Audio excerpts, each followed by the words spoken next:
பிரியங்கா தேஷ்பாண்டே அவர்கள் கடந்த ஏப்ரல் 16ஆம் தேதி பிரபல டிஜேவான வசி அவர்களை ரொம்பவே எளிமையான முறையில் இரண்டாவது திருமணம் பண்ணியிருக்காங்க. குறிப்பா அந்த திருமணத்துல பிரியங்கா மற்றும் டிஜே வசி அவர்களுடைய குடும்பத்தார்கள் பிரியங்கா அவர்களுடைய ரொம்பவே நெருக்கமான நண்பர்கள் மட்டும்தான் கலந்துக்கிட்டாங்க.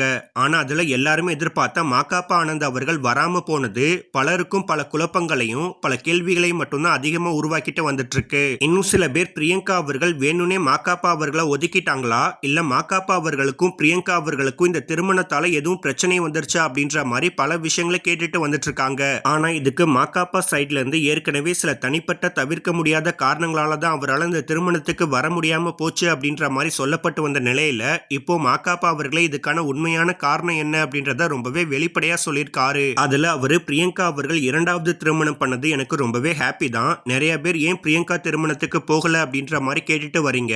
அதுக்கான உண்மையான காரணம் என்னோட திருமண நாளை கொண்டாட நான் மால்தீவ்ஸ்க்கு என்னோட குடும்பத்தோட வந்துட்டேன். நான் சென்னைக்கு திரும்பி வர இன்னும் 2-3 நாள் ஆகும். அதனால மட்டும்தான் என்னால அங்க போக முடியல. மற்றபடி பிரியங்கா அவர்கள் என்ன கூப்பிடாம ஏமாத்திட்டாங்க.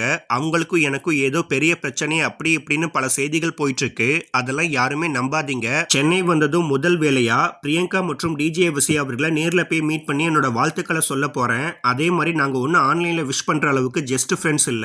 எங்களோட நட்பு அதெல்லாம் தாண்டி இருக்கு அப்படின்ற மாதிரி ரொம்பவே எமோஷனலா சொல்லி முடிச்சிருக்காரு. ஸோ இப்போ இவர் சொல்லியிருக்க இந்த ஒரு விஷயங்கள் தான் சோஷியல் மீடியா முழுக்க வைரலா பரவிட்டு வந்துட்டு இருக்கு. ஸோ இந்த வீடியோவை பார்த்துட்டு இருக்க நீங்க எல்லாரும் இப்போ மாகாப்பா அவர்கள் சொல்லியிருக்க இந்த விஷயத்தை பத்தி நீங்க என்ன நினைக்கிறீங்க அப்படின்னு உங்களுடைய கருத்துக்களை கீழே உள்ள கமெண்ட் செக்ஷன்ல ஷேர் பண்ணிக்காங்க.